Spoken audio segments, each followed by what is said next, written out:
Hello guys. कैसे हैं आप सभी लोग। आज हम मैट्रिक्स के नए लेक्चर में आपके सामने हाजिर हुए हैं। इससे पहले हमने मैट्रिक्स का पार्ट 1 और पार्ट 2 ले चुके हैं, जिसमें हमने बेसिक उससे रिलेटेड काफी टर्मिनोलॉजी समझाई थी और कुछ क्वेश्चंस भी करवाए थे। अब फर्दर हम कॉन्सेप्ट्स तो उसमें पुराने वाले लेक्चर्स में सारे समझा दिए थे, तो कॉन्सेप्ट नहीं समझाएंगे, अब सीधे उन कॉन्सेप्ट्स को अप्लाई करना सिखाएंगे, डायरेक्ट क्वेश्चन प्रैक्टिस करवाएंगे, जिससे आप फर्दर एग्जाम में अच्छा परफॉर्म कर सकें। तो हमारे इस चैनल पर आप सभी का स्वागत है और इसके साथ साथ आप मेरे बारे में इंट्रोडक्शन ये है कि मेरा नाम हरिनारायण शर्मा है and I am pursuing BTech from NIT Jalandhar. So without wasting time हम अपना लेक्चर स्टार्ट करते हैं। तो फर्स्ट क्वेश्चन आप यहाँ पे देख सकते हैं कि if A and B are symmetric matrix prove that A B minus B A is skew symmetric matrix. यानी हमें दे रखा है कि ए और बी सिमेट्रिक मैट्रिक्स है, तब हमें प्रूव करना है कि A B minus B A skew symmetric matrix होंगी। तो बेसिकली सिमेट्रिक और स्क्यू सिमेट्रिक मैट्रिक्स क्या होती है, क्योंकि इस सवाल को सॉल्व करने से पहले हमें ये कॉन्सेप्ट पता होना चाहिए, symmetric matrix and skew symmetric matrix, क्योंकि इनके बिना हमारा लॉजिक बनता ही नहीं है सॉल्व करने का।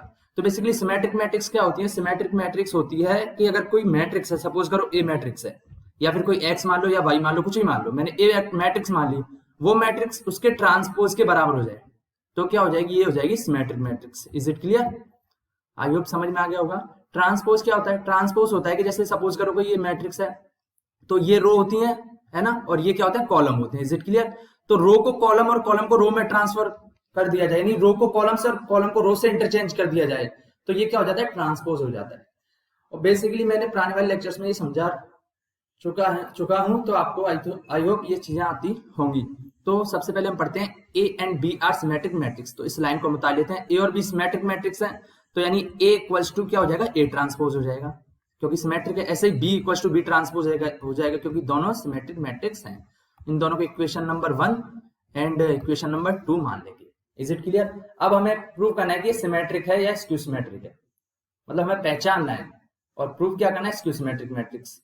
तो क्या करेंगे, इस तरीके के क्वेश्चन में कि स्क्यू सिमेट्रिक है या सिमेट्रिक मैट्रिक्स है पहचानने के लिए, है ना, तो उसमें क्या करते हैं कि जिस चीज को हमें पहचान है ना, जिस मैट्रिक्स को, जैसे इसमें ए बी माइनस बी है, तो हम उसका ट्रांसपोज निकालेंगे, और उसका ट्रांसपोज उस मैट्रिक्स के इक्वल आ रहा है, तो क्या हो जाएगा, वो सिमेट्रिक मैट्रिक्स हो जाएगी। अगर उसका ट्रांसपोज उस मैट्रिक्स के माइनस के इक्वल आ रहा है, तब स्क्यू सिमेट्रिक हो जाएगी। देखते हैं, फर्दर करते हैं। चलो, ए बी माइनस बी ए, ये मैट्रिक्स का हमें चेक करना है, तो इसका हम ट्रांसपोज निकालेंगे, पूरे पे ट्रांसपोज कर दो, होल ट्रांसपोज कर दो। Is it clear?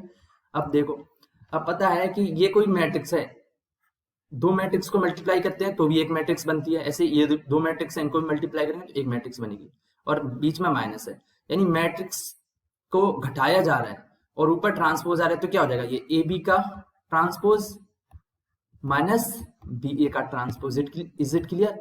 ऐसा इसलिए हुआ क्योंकि ये प्रॉपर्टी होती है कि जो अगर दो मैट्रिक्स जोड़ होती हैं, प्लस होती है, माइनस होती हैं, और अगर उनके ऊपर ट्रांसपोज आता है तो वो आपस में डिस्ट्रीब्यूट हो जाता है। Is it clear? अब देखो, इसमें मल्टीप्लाई में क्या होता है कि ट्रांसपोज दोनों पे डिस्ट्रीब्यूट हो जाता है, पर जो ऑर्डर वो चेंज हो जाता है, यानी बी ए की जगह आ जाएगा, ए बी की जगह आ जाएगा। Is it clear? Plus minus में तो सेम रहता है, ऑर्डर नहीं चेंज होता, पर इसमें सीक्वेंस चेंज हो जाता है, तो क्या हो जाएगा, बी ट्रांसपोज ए ट्रांसपोज हो जाएगा। Is it clear? क्योंकि मल्टीप्लाई में। Is it clear? ऐसे इसमें क्या हो जाएगा, इसमें ए आ गया जाएगा, बी पीछे हो जाएगा, तो A transpose B transpose. Transpose तो लगेगा ही लगेगा, वो तो दोनों पे ही लगेगा, बस सीक्वेंस भी चेंज हो जाएगा। अब देख के बताओ, बी ट्रांसपोज देखो यहां से बी के इक्वल है। Is it clear? तो मैं यहां से बी ट्रांसपोज की जगह बी लिख सकता हूं, और ए ट्रांसपोज की जगह यहां से मैं ए लिख सकता हूं। ये समझ में आ रहा होगा। तो इसको मैं लिख सकता हूं B A minus A transpose की जगह ए लिख सकता हूं, और बी ट्रांसपोज की जगह बी लिख सकता हूं। अब देखो मैं क्या कर सकता हूं, माइनस कॉमन लूंगा, B A minus A B है, तो माइनस कॉमन ले लूंगा, तो क्या हो जाएगा, A B minus B A. I hope आप 12th में पढ़ रहे हो, ये कैसे होगा आपको समझ में आ चुका होगा। ऐसा इसीलिए हुआ कि फॉर एग्जाम्पल जैसे 6 माइनस 4 है, तो ये 2 होता है। Is it clear? अब मैं ऐसे करूं कि मैं माइनस कॉमन ले लूं। Is it clear? Minus common ले लूं तो, और 4 माइनस 6 कर दूं, तो माइनस एज इट इज रहेगा, 4 माइनस 6 क्या हो जाएगा, माइनस 2 हो जाएगा, और देखो माइनस माइनस प्लस हो जाता है, तो प्लस 2 आंसर वही आता है। Is it clear? अब समझ में आ गया होगा। अब देखो, अब यहाँ पे देखो, ये क्या था, ए बी माइनस बी ए का ट्रांसपोज, और इधर क्या आ रहा है, ए बी माइनस बी ए आ रहा है, लेकिन आगे माइनस साइन आ रहा है, तो क्या हो जाएगा, ये स्क्यू सिमेट्रिक मैट्रिक्स हो जाएगी। अगर इधर माइनस का साइन नहीं आता, इधर प्लस आता सिर्फ, है ना, तब क्या हो जाती है, सिमेट्रिक मैट्रिक्स हो जाती है। लेकिन अगर अभी माइनस का साइन आ रहा है, तो क्या हो जाएगी, ये skew symmetric matrix. Hence proved. आई होप ये समझ में आ गया हो कैसे हुआ। बेसिकली अगर आप बोर्ड एग्जाम दोगे तो यही क्वेश्चन पूछेगा। अगर आईआईटी जेई वगैरह का एग्जाम दोगे तब आपसे ऑप्शन में देगा सिमेट्रिक, स्क्यू सिमेट्रिक, या फर्दर 2-3 ऑप्शन और आ जाएंगे। सो अब नेक्स्ट क्वेश्चन पे जाते हैं। नेक्स्ट क्वेश्चन क्या कह रहा है आपसे कि so that the matrix B dash या B transpose A B is symmetric और skew symmetric according as A is symmetric और स्क्यू सिमेट्रिक। यानी कि अब बी डैश या B transpose A B symmetric matrix होगी जब ए सिमेट्रिक होगी। Is it clear? यानी इसकी जो सिमेट्रिक या स्क्यू सिमेट्रिक ये डिपेंडेंसी है कि ये सिमेट्रिक होगी या सममित होगी या विषम सममित होगी, ये किस पे डिपेंड करती है? ये पे डिपेंड करेगी। ये क्वेश्चन सीधे सीधे कहना चाहता है, हमें ये प्रूव करना है। तो निकालते हैं, बस मैंने बताया था सेम वही प्रोसेस करेंगे। जो हमारी ये मैट्रिक्स है इसका हम ट्रांसपोज निकालेंगे, फिर फर्दर देखते हैं क्या होता है। एक बार थोड़ा कलर चेंज करते पेन का, फिर फर्दर सॉल्व करते हैं। अगर कैसे आपको कहीं भी प्रॉब्लम हो रही है समझने में तो हमें मैसेज कर सकते हैं। बाद में जब एंड हो जाएगा ये सेशन तब लास्ट में आपको ईमेल आईडी वगैरह सब प्रोवाइड करवा दी जाएगी जिस पर आप अपनी क्वेरी वगैरह भी भेज सकते हैं।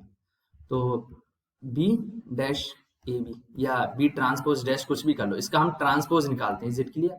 इसको ट्रांसपोज मान लो। Is it clear? यानी कि ये क्या चीज है? ये ट्रांसपोज को हम टी भी लिख सकते हैं या डैश से भी डाल सकते हैं, इसमें कोई फर्क नहीं पड़ता।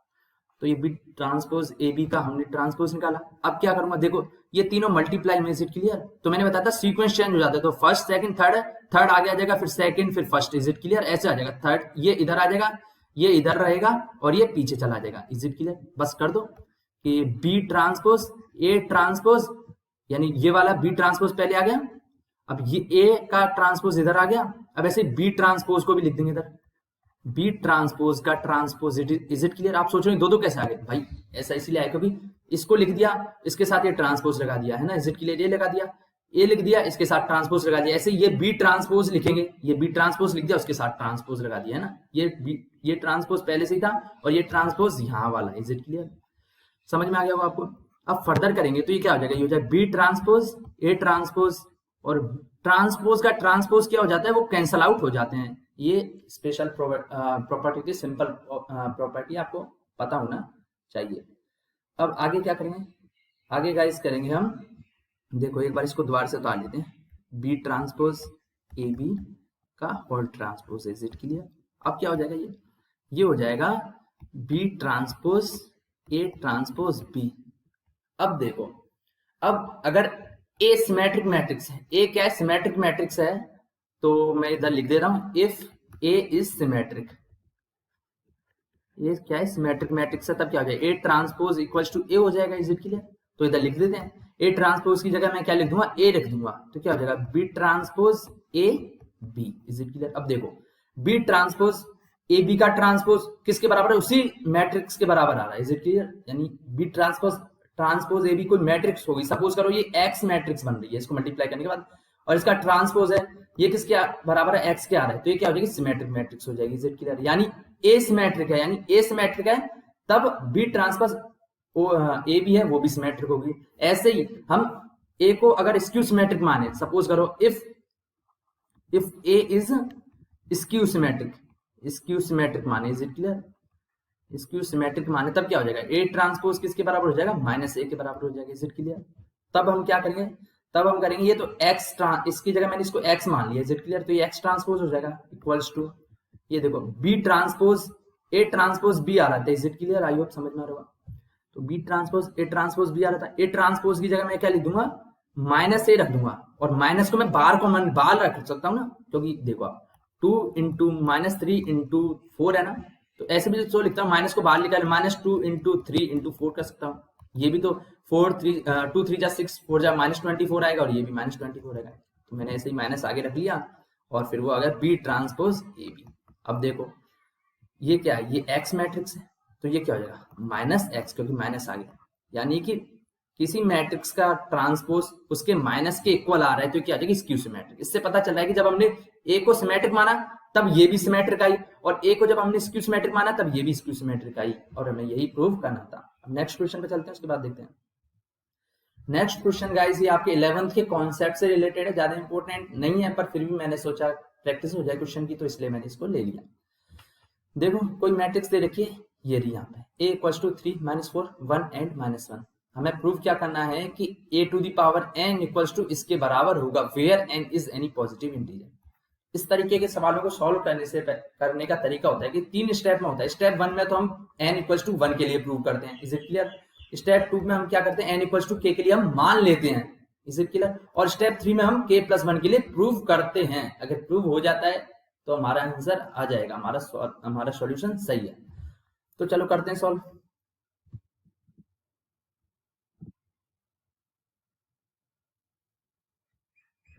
देखो स्टेप 1 देखते हैं। Step 1 guys, I think marker का कलर दिख नहीं रहा, तो मुझे कलर जो है वो चेंज कर देते हैं थोड़ा। स्टेप 1 में मैं मान लूंगा n इक्वल्स टू 1 के लिए। किसके लिए? n इक्वल्स टू 1 के लिए।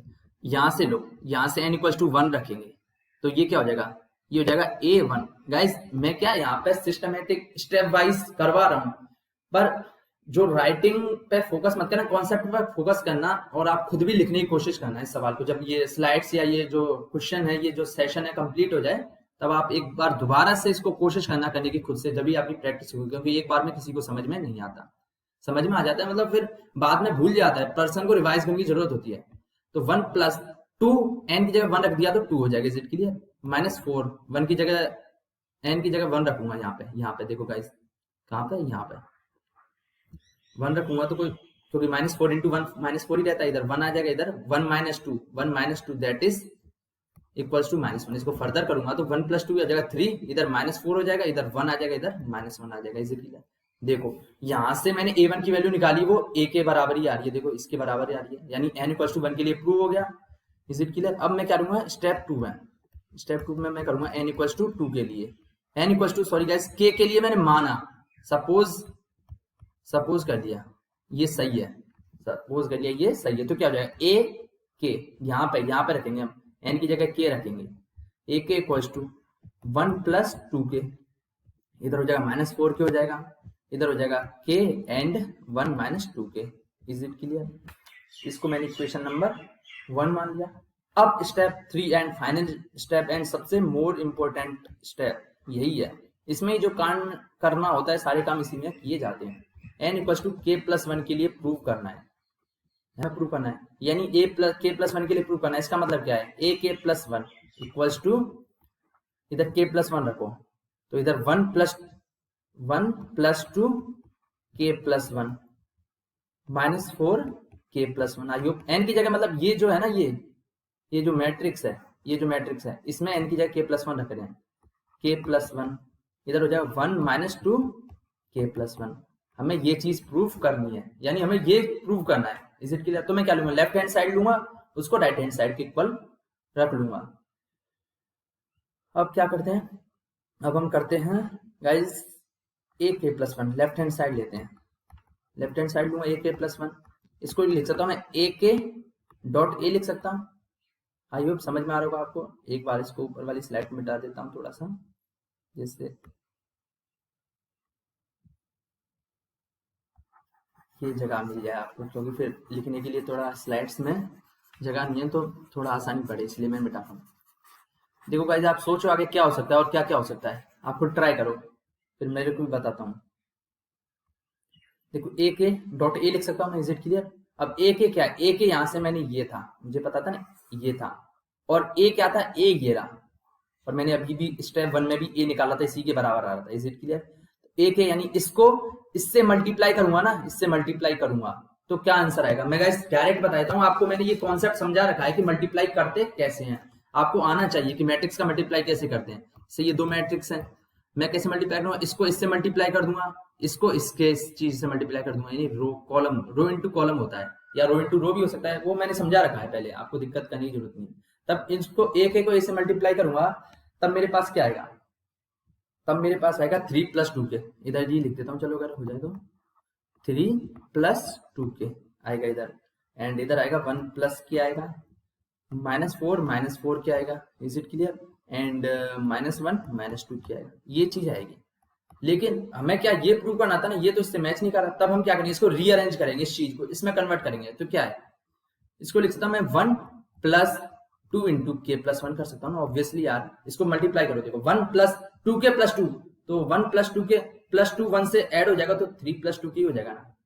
इतनी चीज तो आपको आनी चाहिए और आती होगी। इधर 1 प्लस के हो जाएगा या के प्लस 1, फर्क नहीं पड़ता है ना।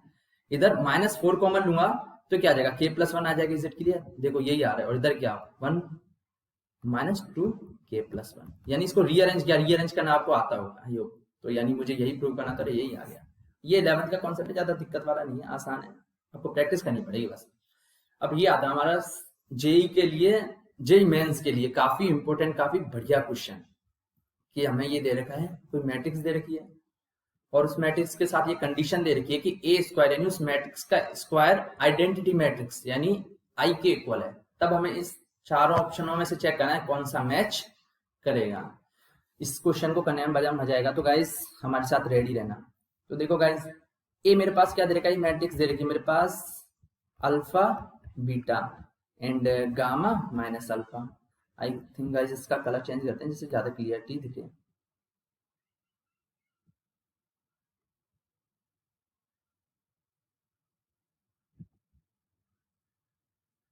Alpha beta and gamma minus alpha, ये कोई मैट्रिक्स है। अब इसका मैं स्क्वायर करूंगा। स्क्वायर, स्क्वायर क्या होता है गाइस, स्क्वायर आपको पता होगा कि ए स्क्वायर यानी ए को 2 बार मल्टीप्लाई कर दिया। Is it clear? क्यूब यानी 3 बार मल्टीप्लाई कर दिया, ये चीजें आपको पता होगी। तो alpha beta gamma minus alpha into alpha beta gamma minus alpha.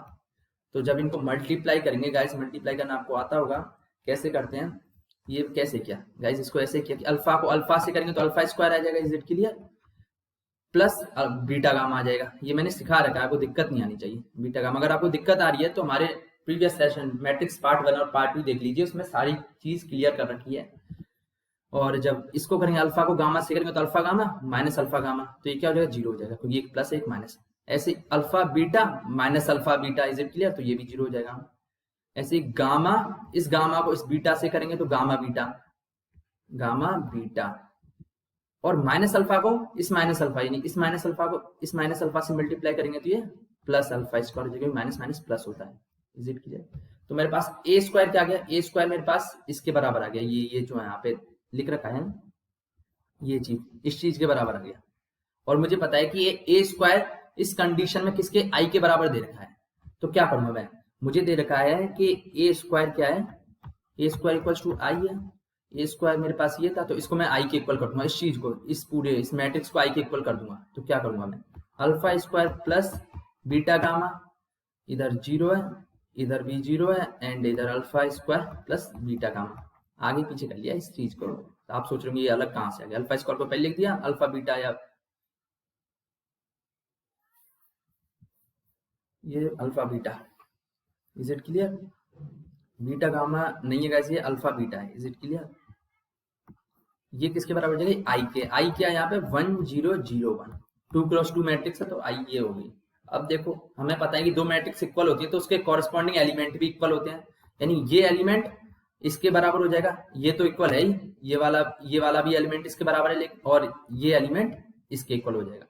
तो देखो alpha square plus beta gamma equal to 1 करेंगे तो क्या होगा, यहाँ पे लिख देता हूँ गाइस मैं, alpha square plus beta gamma equals to 1। तो मैं क्या करूंगा इसमें से, देखो किस में मैच कर रहा है, देखो beta gamma alpha square plus beta gamma plus 1 वाला तो है ही नहीं, ये मैच कर रहा है। कैसे मैच कर रहा है, देखो गाइस, इसको मैं 1 इस तरफ लेने देता हूँ, इन दोनों को मैं इस तरफ ले आऊंगा तो इनके साइन चेंज हो जाएंगे। तो 1 क्या हो जाएगा, ये 1 minus alpha square minus beta gamma, यानी अल्फा स्क्वायर प्लस था तो माइनस हो गया, बीटा गामा भी माइनस हो गया, दैट इज इक्वल्स टू 0, क्योंकि इस तरफ तो कुछ बचा ही नहीं। तो option C is the right answer. I hope ये समझ में आ गया होगा। अगर नहीं समझ में आया दोबारा से पीछे एक बार, पीछे 10-20 सेकंड पीछे करने का होता है, उसमें ऑप्शन में उस पर क्लिक कीजिए और दोबारा से इस लेक्चर को सुनिए, तो आपको समझ में आ जाएगा। वैसे टफ नहीं है, समझ में आ जाना चाहिए। अब फिफ्थ क्वेश्चन पे आते हैं। फिफ्थ क्वेश्चन में मैं क्या दे रखा है, find x and y if x plus y, ये दे रखा है हमारे पास, एंड एक्स माइनस वाई, ये चीज दे रखी है, यानी 2 मैट्रिक्स दे रखी है, हमें एक्स एंड वाई फाइंड करना है। एक्स और दोनों मैट्रिक्स को जोड़ने पे ये आ रहा है और सब्सट्रैक्ट करने पे ये आ रहा है। और मुझे क्वेश्चन में यार अब सॉल्व, इसको क्या कर रहा हूँ, इसको अगर 10th वाले बच्चा या 6th वाले बच्चे को भी एक बार बता देंगे ना तो समझ में आ जाएगा, अगर है ना, क्योंकि इसमें मुझे साफ पता चल रहा है भाई एक्स प्लस वाई, क्या एक्स प्लस वाई दे रखा है मेरे पास, कुछ दे रखा है, सपोज करो कुछ दे रखा है, and x minus why they रखा है, ये भी कुछ दे रखा है।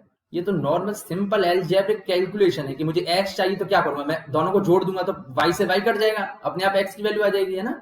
ऐसे ही जब मुझे y चाहिए तो क्या करूंगा, मैं सब्सट्रैक्ट कर दूंगा।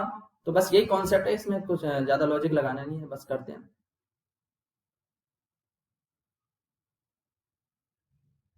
तो देखो गाइस, मेरे पास x प्लस वाई दे रखा है, वो दे रखा है मेरे पास 5, 2, 0 एंड 9, एंड मेरे पास x माइनस वाई दे रखा है, x माइनस वाई दे रखा है मेरे पास 3, 6, 0 एंड -1। मुझे सबसे पहले मैं x निकाल लेता हूँ, x क्या निकाल लेता हूँ, x निकाल लेता हूँ। x निकालूंगा मैं क्या करूंगा, इन दोनों को इक्वेशन को 1 और 2 को जोड़ दूंगा, ये इक्वेशन 1 है, ये इक्वेशन 2, इन दोनों को जोड़ूंगा तो क्या आएगा मेरे पास, ये 2x हो जाएगा। आई होप समझ में आया होगा। चलो अगर नहीं समझ में आया तो इसको दोबारा से मिटाते हैं, इसको फिर करते हैं। क्या करूंगा, तो x plus Y plus X minus Y, इन दोनों को जोड़ दिया, ऐसे 0, 9 प्लस 3, 6, 0 -1। अब देखो गाइस, अब क्या होगा, ये माइनस वाई से प्लस वाई कट जाएगा, है ना, तो माइनस प्लस कट जाते हैं, x प्लस एक्स क्या हो जाएगा, 2x हो जाएगा। Is it clear. और अब देखो 5, 2, 0, 9 है, इधर 3, 6, 0, 1 -1 है। अगर किसी दो मैट्रिक्स को जोड़ते हैं ना तो उनके कॉरस्पॉन्डिंग एलिमेंट भी आपस में जुड़ जाते हैं, तो 5 + 3 8 हो जाएगा, है ना। 2 + 6 क्या हो जाएगा, ये भी 8 हो जाएगा, एंड 0 + 0 तो 0 रहेगा, और 9 -1 क्या हो जाएगा, 8 हो जाएगा। Is it clear. अब क्या मुझे x चाहिए था, क्या चाहिए था मुझे, x चाहिए था, तो मैं 2 से डिवाइड कर दूंगा, इस तरफ 2 से डिवाइड करूंगा तो डिटर्मिनेंट में तो क्या होता है कि किसी एक रो में डिवाइड हो जाता है, लेकिन जो मैट्रिक्स होती है उसमें सभी एलिमेंट से डिवाइड होता है। तो 8 को 2 से करेंगे तो 4 आ जाएगा, ऐसे ही 8 को 2 से करेंगे 4, 0 को 2 से करेंगे तो 0 ही रहता है, और ऐसे ही 8 को 2 से करेंगे तो 4 आ जाएगा। तो मेरे पास x मैट्रिक्स ये आ गई। Is it clear. अब y मैट्रिक्स में आपके लिए ही छोड़ता हूं कि कैसे निकालोगे आप। y कैसे निकालोगे, y ऐसे कर सकते हो कि इन दो आपस में सब्सट्रैक्ट कर दो, ऐसा कर दो 1 - 2 कर दो, 1 - 2 करेंगे तो x से x कट जाएगा, y माइनस माइनस प्लस हो जाएगा, प्लस y तो 2y हो जाएगा। Is it clear. तो y हो जाएगा, ऐसे इनको घटा देंगे, सब्सट्रैक्ट कर देंगे तो y की वैल्यू आ जाएगी। एक तो ये मेथड है, एक ये है कि जो x की वैल्यू आई है उसकी वैल्यू इसमें रख दो, इस मैट्रिक्स में रख दो, या इन दोनों में से किसी एक में रख दो और y की अपने आप आ जाएगी। ये मैं आपके लिए छोड़ता हूँ होमवर्क के लिए, खुद अपना भी दिमाग दौड़ाओ। गैस ये आ जाओ थोड़ा सबसे बढ़िया दिमाग वाला सवाल, कॉन्सेप्ट वाला तो है, उसके साथ साथ थोड़ा लॉजिक इसमें आपका खुद भी लॉजिक लगाना होगा। अगर गए किसी को एक बार में समझ में नहीं आया ना तो ये मत समझना कि आप डफोड़ हो गए या फिर आपको समझ में नहीं आता, क्योंकि ये काफी अच्छा क्वेश्चन है, अच्छे अच्छे स्टूडेंट्स को समझ में नहीं आता तो घबराने की जरूरत नहीं है। एक बार नहीं आया तो दूसरी बार कोशिश करना, दूसरी बार नहीं आया तो तीसरी बार, पर इसको करने की कोशिश करना, क्योंकि इस क्वेश्चन को कर लिया ना तो आपको एक काफी इंपॉर्टेंट कॉन्सेप्ट क्लियर हो जाएगा। तो देखते हैं गाइस क्या है क्वेश्चन, क्या है मेरे पास क्वेश्चन है कि assume x y z w p are matrices of order 2 cross n, 3 cross k, 2 cross p n cross 3 and p cross k। मतलब हमें x y z w p के जो ऑर्डर हैं इनके ऑर्डर कॉरस्पॉन्डिंग हमें दे रखे हैं, और हमें फिर एक 6th क्वेश्चन पूछ रखा है, और एक और क्वेश्चन है आगे जो 7th नंबर का क्वेश्चन है, उसको भी हम सॉल्व करेंगे। तो देखते हैं गाइस कैसे होता है। ये होगा सपोज कर क्वेश्चन, ये क्या है, क्वेश्चन है x, इसका है मेरे पास ऑर्डर 2 क्रॉस n, तो मैं यहाँ लिख लेता हूँ कि जो x मैट्रिक्स है उसको मैंने लिख दिया, ये मैट्रिक्स है, इसका ऑर्डर है 2 क्रॉस n, और उसके साथ साथ y का क्या है, y का मेरे पास है 3 क्रॉस के, है ना। कॉरस्पॉन्डिंग आप खुद चेक कर सकते हो, 3 क्रॉस के लिख रखा है लगातार, देखो x 3 क्रॉस के, फिर z का 2 क्रॉस p, w का n क्रॉस 3 एंड p का है p क्रॉस के। तो बस ये क्या एक्स वाई एंड जेड क्या क्या हो जाएगा, जेड का आ जाएगा मेरे पास 2 क्रॉस पी, एंड फर्दर किसका, फर्दर ये डब्ल्यू का क्या हो जाएगा, डब्ल्यू का आ जाएगा n cross 3, n cross 3, and P का क्या है, पी का मेरे पास है P cross k, P cross k. अब ये मेरे क्वेश्चन में जो जो चीज दे रखी थी मैंने लिख ली, उतार ली। अब क्या करूंगा गाइस, आपको लग रहा होगा इसमें टाइम लगेगा, पर अगर दोगे तो आप फटाफट, अगर आपको प्रैक्टिस हो जाएगी ना एक बार तो इसको करने में मुश्किल से 30 सेकंड लगेंगे।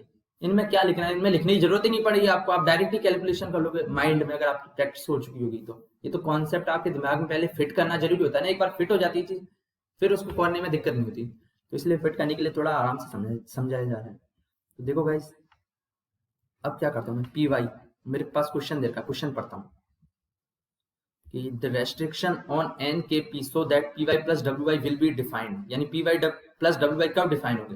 तो पी वाई निकालता हूँ, पी वाई करता हूँ plus W Y, P Y निकालता हूँ। सबसे पहले पी वाई देखो, पी वाई क्या होगा, पी वाई, पी यहाँ पे क्या है, यहाँ पे है पी क्रॉस के, is it clear, P cross k P, and Y क्या है, वाई गाइस देखो 3 क्रॉस के, 3 क्रॉस 3 के, एंड डब्ल्यू वाई क्या हो जाएगा, इधर लिख लेता हूँ गाइस, डब्ल्यू वाई हो जाएगा मेरे पास, डब्ल्यू क्या है, एन क्रॉस 3 है ना,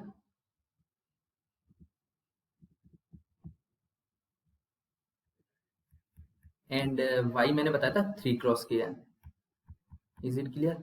अब क्या होगा, अब देखो ये दोनों डिफाइंड है, डिफाइन बोल रखा है, डिफाइन है तो यानी डिफाइन कब होगा, जब आपको पता है दो मैट्रिक्स मल्टीप्लाई होती हैं तो उनके जो अंदर के एलिमेंट होता है ना, जैसे के है इधर 3 है तो ये मैच करने चाहिए, यानी जो फर्स्ट जो है उस मैट्रिक्स का जो ऑर्डर जो कॉलम है वो ये कॉलम बताता है, ये रो बताता है ना, इज इट क्लियर, फर्स्ट वाला कॉलम सेकंड वाला रो, इसका कॉलम इसके रो के इक्वल आ जाए तो के क्या हो जाएगा, के बराबर 3 के बराबर आ जाएगा, इज इट क्लियर, आइए समझ में आ रहा होगा। तो के बराबर 3 हो गया, एक तो ये ऑप्शन हो सकता है और एक ये ऑप्शन हो सकता है, ये दोनों तो एलिमिनेट हो गए, यानी ये तो कट गए। अब हमें चेक करना है पी के लिए, चेक करना है। तो देखो गाइस पी, इसमें देखो, इसमें 3 क्रॉस 3 अंदर वाले दोनों सेम आ रहे हैं तो कोई दिक्कत नहीं है, इसमें चेक करना नहीं है। और साथ ही साथ इसका जो पी वाई को मल्टीप्लाई करेंगे तो किसके बराबर आ जाएगा, पी वाई हो जाएगा, मैट्रिक्स आएगी वो पी क्रॉस के इक्वल आएगी, इज इट क्लियर, ये इंटू ये होता है। ऐसे डब्ल्यू वाई किसके बराबर आ जाएगी, एन क्रॉस के बराबर आ जाएगी, एन क्रॉस के बराबर आ जाएगी, डब्ल्यू वाई किसके बराबर आ जाएगी, एन क्रॉस के। तो मैं लिख लेता हूँ एक बार, यहाँ पे लिख लेता है, पी वाई किसके बराबर आ जाएगी, पी वाई मैट्रिक्स आ जाएगी आपके पास पी क्रॉस के, एंड डब्ल्यू वाई किसके बराबर आ जाएगी, डब्ल्यू वाई आ जाएगी आपके पास एन क्रॉस के।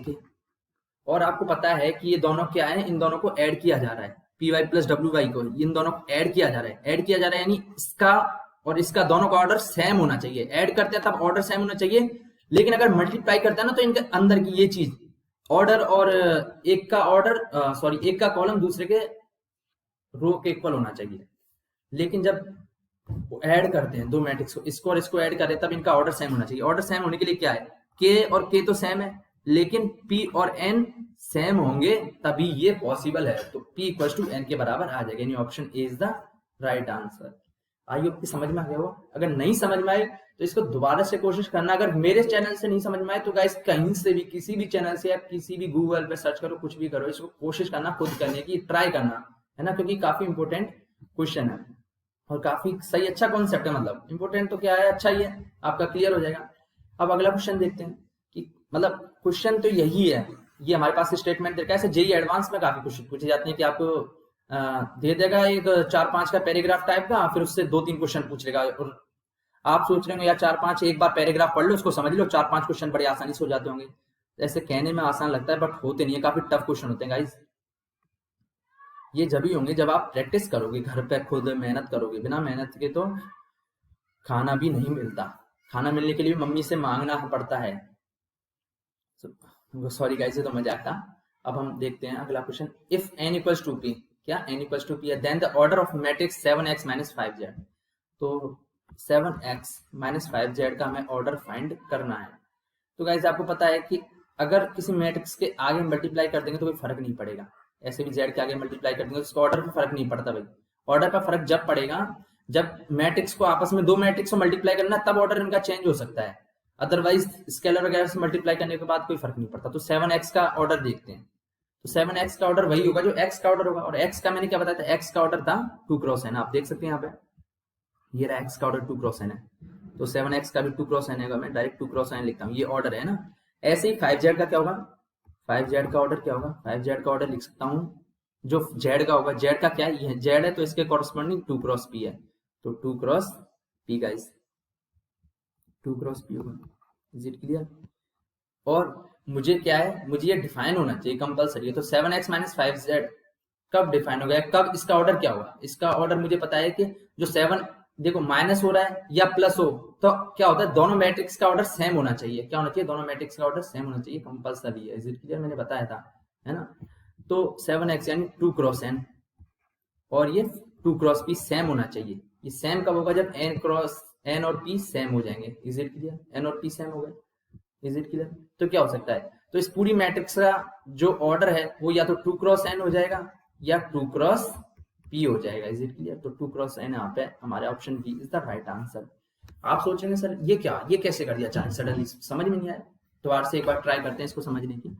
कि सपोज करो कोई मैट्रिक्स है, मैट्रिक्स सपोज करो 2 क्रॉस 1 की है ना।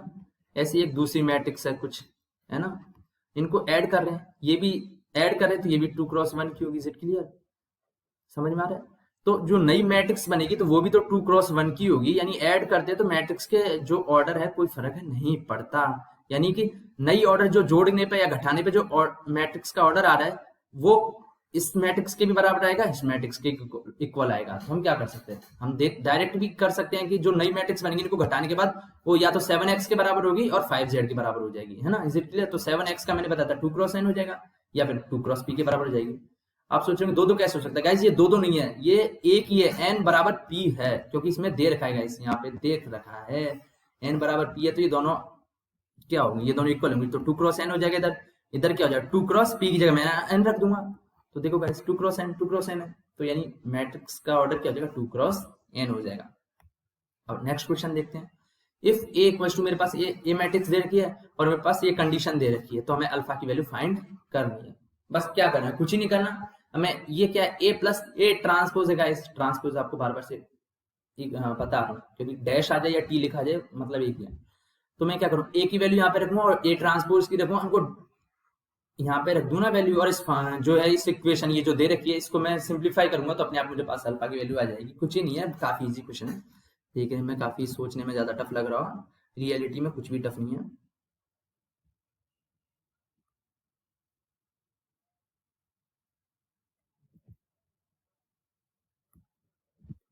देखते करते हैं। a plus A transpose equals to I है। अब इसको मैं क्या लिख सकता हूँ? इसको मैं लिख सकता हूँ ए को लिखूंगा मैं कॉस अल्फा, इधर है sine alpha and minus sine alpha and cos alpha plus A transpose. A transpose क्या हो जाएगा? मैंने बताया था ट्रांसपोज होता है रो कॉलम और कॉलम रो में बदल जाती है। यानी ये तो रो है, इज इट क्लियर? ये रो है और ये कॉलम है, तो ये रो क्या बन जाएगी? कॉलम बन जाएगी। यानी ये रो इस तरफ है वो नीचे आ जाएगा, तो ये क्या हो जाएगा? Cos alpha minus sine alpha. Is it clear? यानी cos alpha minus sine alpha ऐसे आ रहा था वो नीचे ऐसे खड़ा हो जाएगा इस तरीके से, यानी ये इस फॉर्मेट में आ रहा था वो इस फॉर्मेट में चेंज हो जाएगा।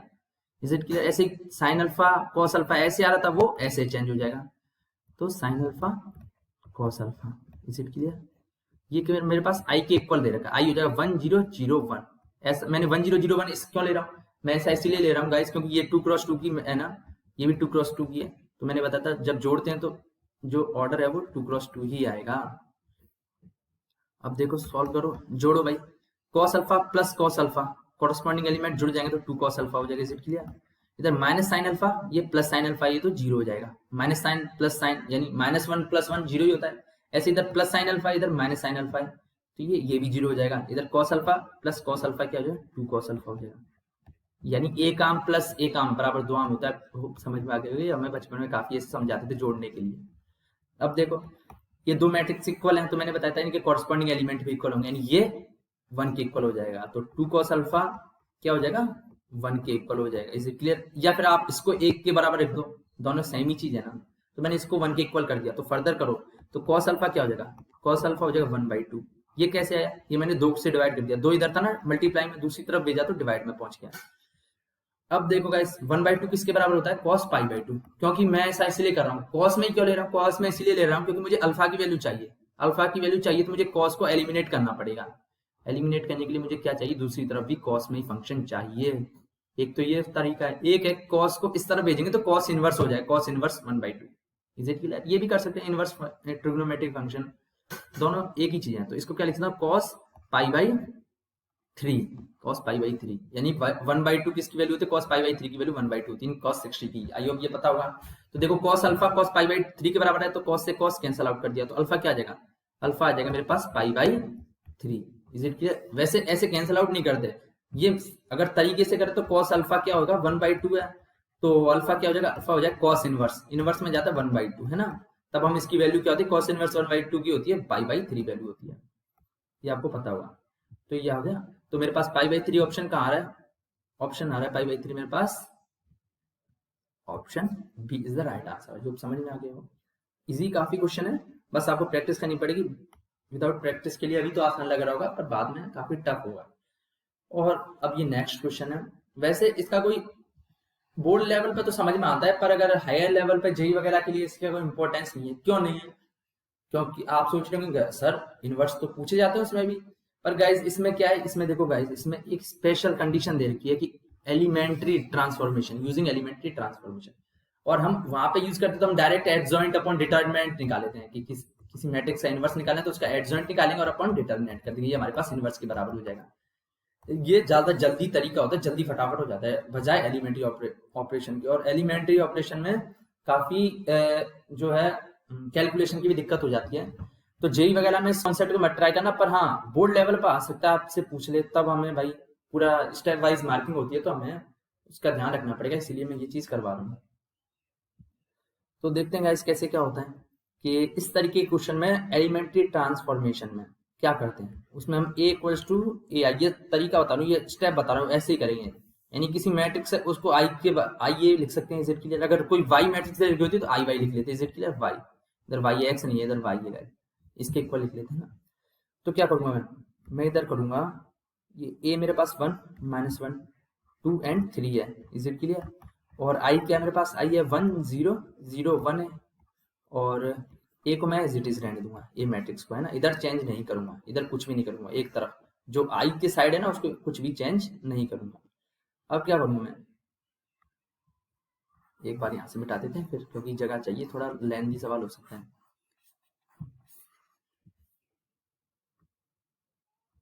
अब गैस करूंगा, अब मैं एलिमेंट्री यहाँ पे दे रखा है, अब हमारा स्टेप स्टार्ट होती है एलिमेंट्री ट्रांसफॉर्मेशन। तो मैं क्या करूंगा, मैं बनाऊंगा इनको, इसको जीरो बनाऊंगा with the help of this, यानी इसकी हेल्प की सहायता से, इसकी मदद से मैं इसको जीरो बनाऊंगा। तो क्या कर सकता हूँ मैं, 2 है, मैं इसको जीरो कैसे बना सकता हूँ, मैं 2 में 2 घटा दूंगा, तो 2 कैसे करूंगा, 1 इंटू 2 घटा दूंगा ना, इज इट क्लियर। तो मैं कर दूंगा R2, ये क्या है, ये मेरे पास R2 है यानी सेकंड रो, और ये R1 फर्स्ट रो, अगर थर्ड भी होती तो R3 हो जाता है, क्लियर। और ये क्या है, ये कॉलम है तो C1 C2 C3 इस तरीके से। R2 में मैं चेंज करूंगा, जिसमें चेंज करते हैं इस तरफ लिखते हैं, R2 में चेंज करूंगा R2 माइनस 2R1, ऑब्वियसली क्योंकि R2 क्या है 2, और 2 इंटू R1 2 इंटू 1, R1 यानी 1 आ रहा है, तो 2 इंटू 1 2 हो जाएगा, तो 2 माइनस 2 तो 0 हो जाएगा। आई होप समझ में आ रहा होगा कैसे करेंगे। तो देखो गाइस इस तरफ करता हूँ, हाँ ये ध्यान रखना गाइस, एक तरफ करो तो दूसरी तरफ भी चेंज करना ही पड़ेगा। तो ये क्या हो जाएगा, फर्स्ट में चेंज नहीं किया तो फर्स्ट तो एज इट इज हो जाएगी 1 -1। अब क्या देखो R2 क्या है, R2 2 है, मैं एक बार इधर लिख लेता हूँ कि 2 है, R2 2 है, इधर 3 है, इज इट क्लियर। मैं समझाने के लिए लिख रहा हूँ, 2 3 लिख लिया, ये जो ये R2 है ना, ये चीज ये मैंने 2 3 लिख लिया। अब इधर 2R1, ये 2R1 करना है, 2 को R1 से मल्टीप्लाई करूंगा तो 2 इंटू 1 2 हो जाएगा, इधर लिख लिया। ऐसे 2 इंटू -1 तो -2 हो जाएगा, इज इट क्लियर। अब क्या करना है, अब मुझे देखो माइनस करना है, तो इनको माइनस करूंगा तो 2 - 2 तो 0 हो जाएगा, इज इट क्लियर। और 3 माइनस 2, ये माइनस माइनस प्लस हो जाएगा तो ये 5 हो जाएगा। आइए समझ में आ गया वो। अब क्या करूंगा, जस्ट अ सेकेंड, इसको मिटा देते हैं, समझ में आ गया हो तो। अब फर्दर मैं करूंगा इसको इस चीज के लिए सेम यही जो रिलेशन इसमें लगाया है, इस तरफ, ये इस तरफ, इस साइड लेफ्ट हैंड साइड वही राइट हैंड साइड लगाएंगे। तो गाइस देखते हैं, फर्स्ट में तो कुछ चेंज नहीं करता, तो फर्स्ट तो एज इट इज रहेगा 1 और 0 रहेगा। अब सेकंड में चेंज करने के लिए क्या करूंगा, मैं एक बार इधर लिख लेता हूँ, सेकंड में क्या कह रहा है, एक तो 0 आ रहा है, एक 1 आ रहा है, इधर लिख लेता हूँ 0 एंड 1 लिख लेता हूँ। अब क्या कहते हो 2R1 2 इंटू R1 2 इंटू 1 तो 2 हो जाएगा। ऐसे 2 इंटू इधर 0 R1 में करना है, R1 को 2 से मल्टीप्लाई करना है, ये R1 है ना तो 0, तो 2 इंटू 0 0 रहेगा, इज इट क्लियर। तो क्या करूंगा, अब मैं घटा दूंगा, तो 0 - 2 क्या हो जाएगा, -2 हो जाएगा, है ना। एंड 1 - 0 तो 1 ही रहता है, और इधर a एज इट इज चलने देंगे। आई होप ये समझ में आ गया। अब क्या करते हैं, अब हम फर्दर इसको सॉल्व करते हैं। हमने ये तो 0 बना लिया, हमने ये तो 0 बना लिया। अब हम 5 है ना, 5 की जगह 1 लाने की कोशिश करेंगे, क्योंकि हम क्या करते हैं 2 × 2 की मैट्रिक्स को सॉल्व करने का तरीका होता है कि पहले यहाँ पे 0 बनाओ फिर यहाँ पे सिंगल 1 बनाओ, फिर उसकी हेल्प से इसको 0 बना दो। देखते हैं कैसे। वैसे मैंने ये चीजें करवा रखी हैं, अगर फिर भी मैं एक बार समझा रहा हूँ आपको, जिससे आपको रिवाइज हो जाए दोबारा से। कोई काफी स्टूडेंट्स होते हैं बड़े बदमाश जो ढंग से सवाल मतलब क्वेश्चन प्रैक्टिस करते नहीं है। अब क्या करूंगा, मैं एक बार इसको दोबारा से यहाँ पे लिख लेता हूँ। 1 - 1 0 5 है, और इस तरफ क्या आ रहा है, इस तरफ आ रहा है मेरे पास 1 0 -2 एंड 1, और ये एज इट इज। अब क्या करूंगा, मैं 5 से डिवाइड कर दूंगा, किसमें, R2 में करूंगा, R2/5, सिर्फ 5 से डिवाइड करूंगा तो क्या हो जाएगा, R1 में तो कुछ नहीं करा तो एज इट इज रहेगी। 0 में 5 का करूंगा तो 0, 5 में 5 का करूंगा तो 1 हो जाएगा। Is it clear? ऐसे लेफ्ट राइट हैंड साइड में 1 0, क्योंकि ये तो R1 है, ये तो चेंज ही नहीं होगी। R2 में करेंगे इस वाली में, तो -2 में 5 डिवाइड करें तो -2/5 हो जाएगा, इधर क्या आ जाएगा 1/5 आ जाएगा। Is it clear? A as it is चल रहा है।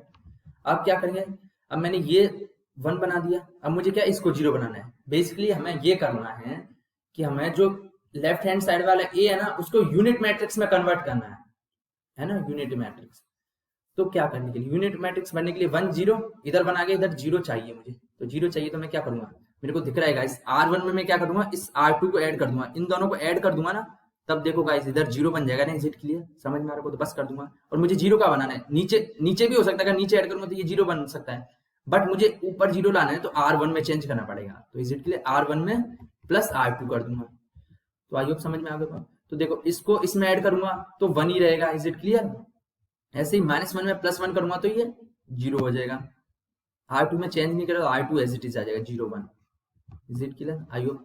अब इस तरफ करो, इन दोनों को ऐड करूंगा, क्योंकि देखो R1 प्लस R2 कर रहे हैं ना, तो 1 -2/5 इधर कर देता हूं मैं, 1 प्लस कर रहे हैं, प्लस -2/5 है, तो प्लस माइनस माइनस होता है तो 1 -2/5 ही होगा।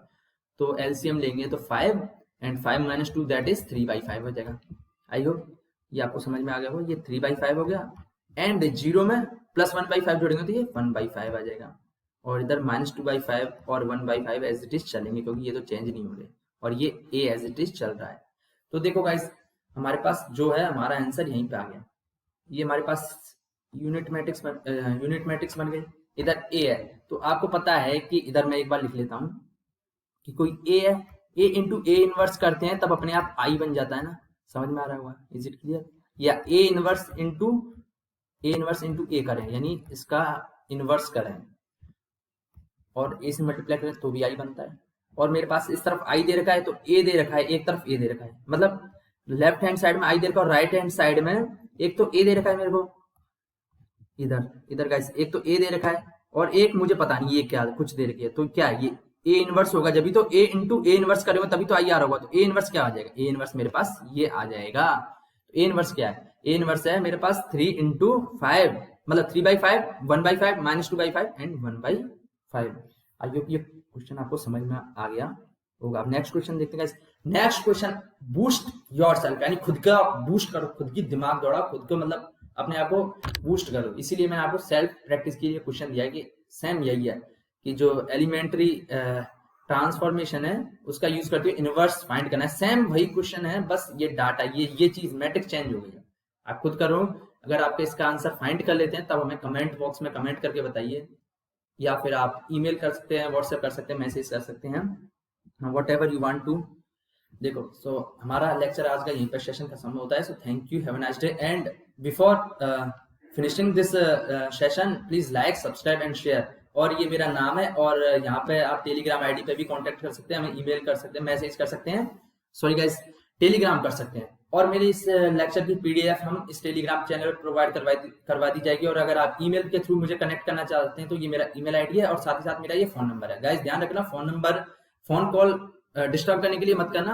हाँ, अगर आपको कोई डाउट वगैरह हो तो आप मैसेज कर सकते हो, इस फोन पे में मैसेज करना गाइस। और अगर व्हाट्सएप वगैरह भी कर सकते हो। व्हाट्सएप करने के लिए पहले आपको अपना इंट्रोडक्शन देना पड़ेगा कि ऐसे ऐसे गाइस हमने ये लेक्चर सुना था, इस वजह से हमें कुछ डाउट था, इसलिए हम पूछना चाहते हैं, तब रिप्लाई देना, आप डायरेक्ट मत करना। Is it clear? क्योंकि हमें और भी काम होते हैं काफी सारे, हम इसीलिए। लेकिन अगर आपको डाउट होगा हम जरूर सॉल्व करेंगे, चाहे हमें कितना भी इमरजेंसी काम हो। सो हम इतनी मेहनत कर रहे हैं, सो आपका इतना बस डिमांड करते हैं, गुरु दक्षिणा कह सकते हैं इसको, कि आप इस चैनल को लाइक, सब्सक्राइब, शेयर कर दीजिए। एंड इसके साथ साथ अगर आप चाहते हैं ऐसी वीडियो और आए तो हमें थोड़ा मोटिवेट कीजिए, क्योंकि मोटिवेट कब होगा जब हम बार बार से यही चीज करें, ये 3 चीज, लाइक सब्सक्राइब शेयर। क्योंकि अभी क्या है, हमने वीडियो बनाना बीच में थोड़ा स्लो हो गया था, क्योंकि हमें उस हिसाब से रिजल्ट ही नहीं मिल रहा था। स्टूडेंट के लिए हम मेहनत कर रहे हैं पर रिजल्ट नहीं आ रहा, बट हमने फिर भी उम्मीद नहीं छोड़ी। हमें सोचा कि कम से कम 2 स्टूडेंट्स होंगे, वो तो इस चीज से बेनिफिट होंगे, इसलिए हमने दोबारा से अपनी जो है सेशन स्टार्ट कर दिया। और गाइज अब हम आपसे गारंटी करते हैं कि हमने ये सेशन स्टार्ट किया है, पूरे 12th की मैथमेटिक्स फिनिश करके जाएंगे। इसके साथ साथ हम जेई मेंस एडवांस के क्वेश्चन भी करवाएंगे गाइज, टेंशन करने की जरूरत नहीं है। धीरे धीरे करके हमारा मोमेंटम आने दीजिए और हमारे सॉल्व होने दीजिए। जैसे हमारा मोमेंटम आ जाएगा हम सारी चीजें आपसे करवाई जाएंगी। इसके साथ साथ हमारे साथ बने रहिए। So thank you, have a nice day, tata see you soon.